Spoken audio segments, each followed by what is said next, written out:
Can we talk about you and John Bonham and Led Zeppelin? Is it fair to say that you mentored a young John Bonham?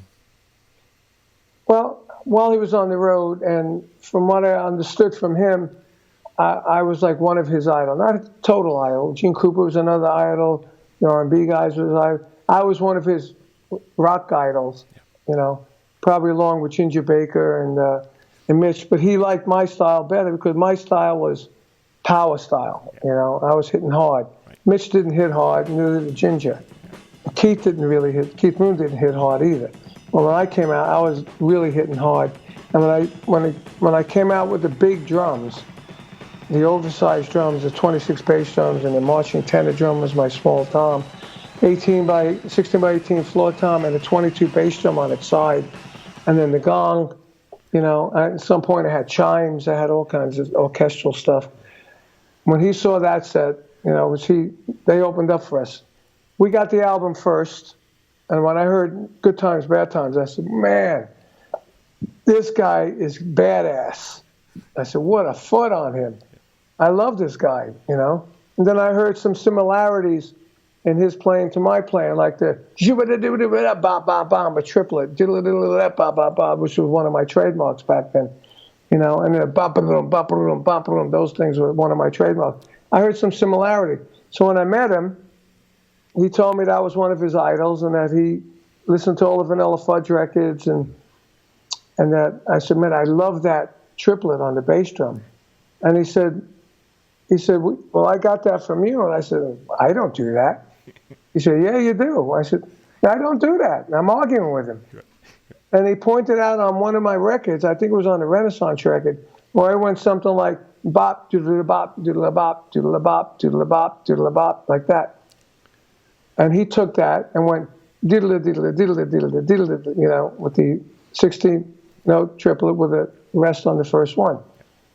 And he said, so I got it from you. And I said, wow, I didn't even know I did that. Because in those days, we used to play go to records with the band, and we play whatever comes out, And then it becomes written in stone, right?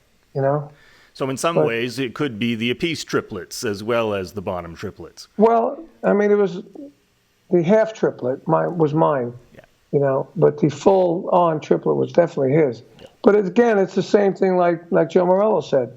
He took what I did and did it his way. Right. So I loved him. And then we saw my drum set.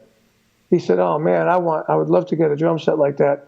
You think you could call Ludwig and talk to them? I said, yeah, I can definitely talk to them. So I called Ludwig because I was one of their bigger in talk. There was me, Ginger, Mitch, and Dino. That was like the four big ones. And Dino was sort of not in the same realm as us because we were more in the album-oriented music. Yeah. We were a lot more playing, a lot more jamming, and Dino was great in what he did. But they turned into a top 40 band, so it had a different outlook, a different image, So I was an important endorser for Ludwig at the time, and I called him. I said, look, I got this band that's opening up for us. I called Led Zeppelin, Jimmy Page's band from the Yardbirds. We got a new drummer named John Bonham. I think they're going to be big. And he wants a drum set like my Big Maple kit. What do you think? Can we do that? They said, can you send us the album? So we sent him the album. And on the album, in my word, they gave him a duplicate set of my kit, But that conversation is like it's ridiculous. The understatement of 5 decades. I think they're going to be big, You were right, though, right? I was right, and we knew it. Right. We knew it. Then when we played with them, we knew it, too. Yeah. Because they were the first band to blow us off. We used to blow everybody off. We blew the Who off. We blew the Hendrix off.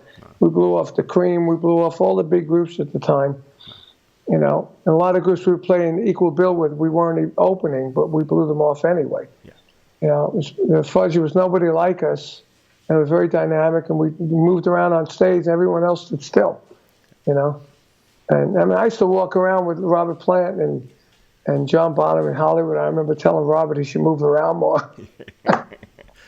He took your advice. Now it's so funny, It's so funny, But we became all good friends, Yeah.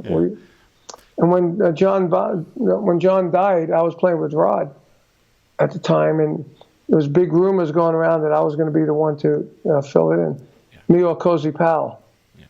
But Cozy used to listen to me with John, and when I tell this story, I'm just telling reality and the truth. I'm not telling it like I'm egoed out that John Bonham listened to me. I'm just telling the truth, And years ago, when I used to tell the truth like that, people would, say that I'm an egomaniac, and I'm saying I taught him everything he knows. I never said that, I mean, I never said that ever.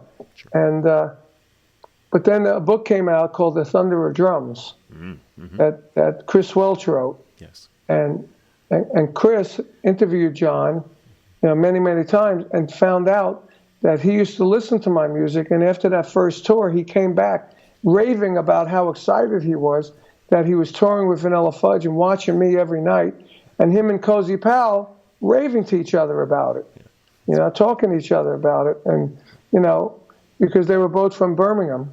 Yes. And they sort of grew up in the same, like I grew up with Dino Danelli, those two grew up around the same scene.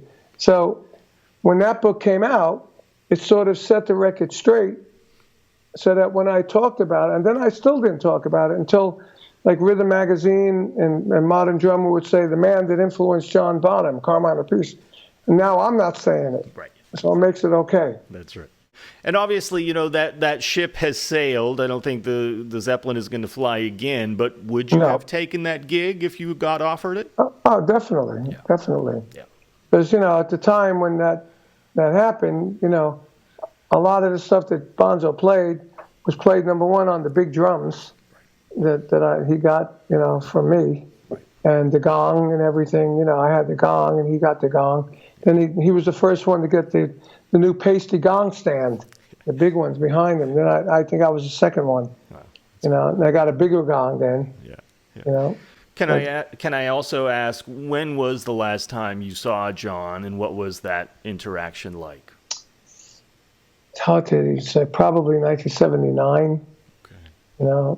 Probably maybe a year before he died. They were exiled to L.A. for a while. Yeah. So I used to see him quite a bit out here. Yeah. But he was always a good guy to me. Even when he was drunk, when he was badass as hell when he was drunk, always treated me with respect. I always loved him for it. And he was always a good guy. I never had any problems with him ever. We never argued. We never had a fight.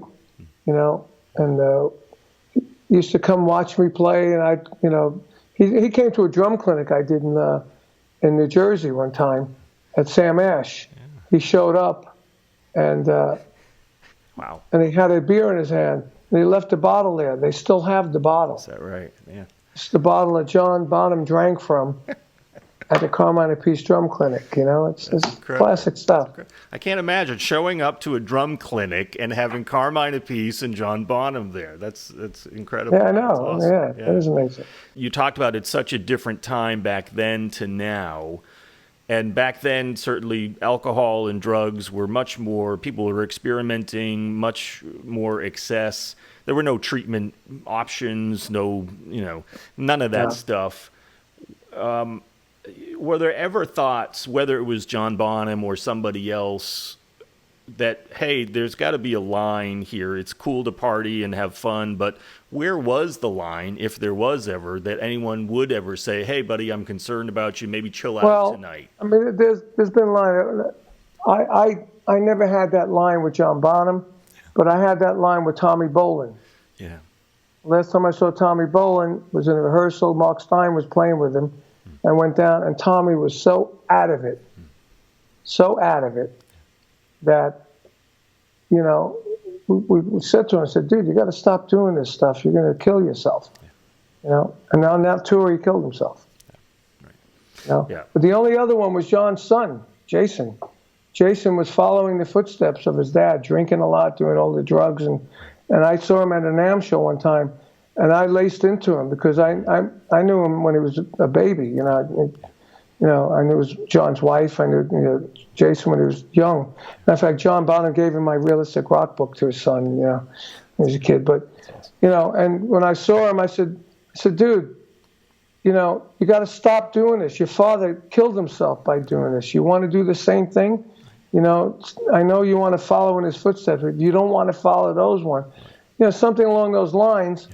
I said, he wouldn't be happy seeing you like this. Something along those lines. I was talking to him at the NAMM show, and then, I don't know how long after that it was, but I'm sure it was maybe me and other people telling him and made him just draw the line and go step on the other side. Right. Yeah. And now he's straight. He doesn't do anything.